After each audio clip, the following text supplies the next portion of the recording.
Pare. Pare, ano nangyari? Mukhang kinakalawang. Ang pag-uusapan natin ngayon ay tungkol sa isang magaling na veteranong aktor na naging mate ni Idol din ng kanyang panahon. Tara, samahan niyo kung balikan ang naging karera niya sa pelikulang Pilipino.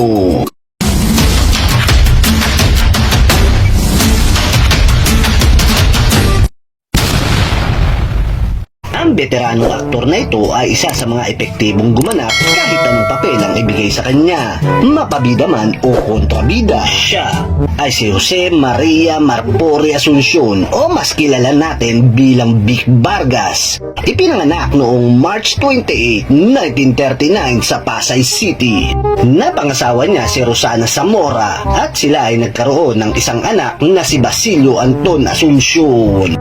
Siya ay isang atleta noong kanyang kabataan at nanalo ng 3 beses sa Judo Championship sa Pilipinas. Sa kanyang pagkokolehiyo, si Vic Vargas ay kumuha ng kursong Architecture sa University of Santo Tomas. Nang siya ay nakapagtapos ng kolehiyo, ay nagtrabaho bilang Physical Education Instructor na nagtuturo ng martial arts sa University of the East. Una siyang nakita sa harap ng kamera noong siya ay nag-host sa isang judo show sa Channel 7 noong 1961. Ang kanyang talento, itsura at matigas na pangangatawan ay naging niyang bentahe para makapasok siya sa mundo ng pelikula.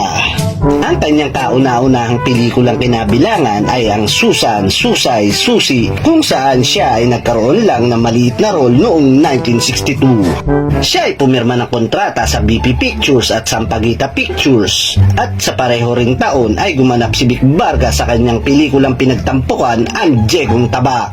Dahil sa pinakita niyang galing sa pag-arte ay naging sunod-sunod na ang mga proyektong alok sa ating bida. Taong 1963 ay nakasama naman niya ang hari ng komedya na si Dolphy sa pelikulang Tansan vs. Tarzan. Nanatili si Vic Vargas sa Sampaguita Pictures hanggang sa kalagitnaan ng dekada 60 kung saan ay nakagawa siya ng mga action films tulad ng Paratroops Squadron, Rosario Tantabak, Commander Judo, mga kanyo ng Corregidor noong 1964.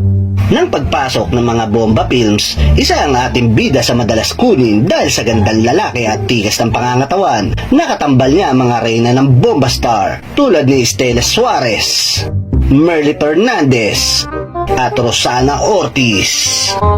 At ilan sa mga pelikulang ito ay ang Busog at Mr. Incredible noong 1970, Apoy ng Kaligayahan noong 1971 at marami pang iba.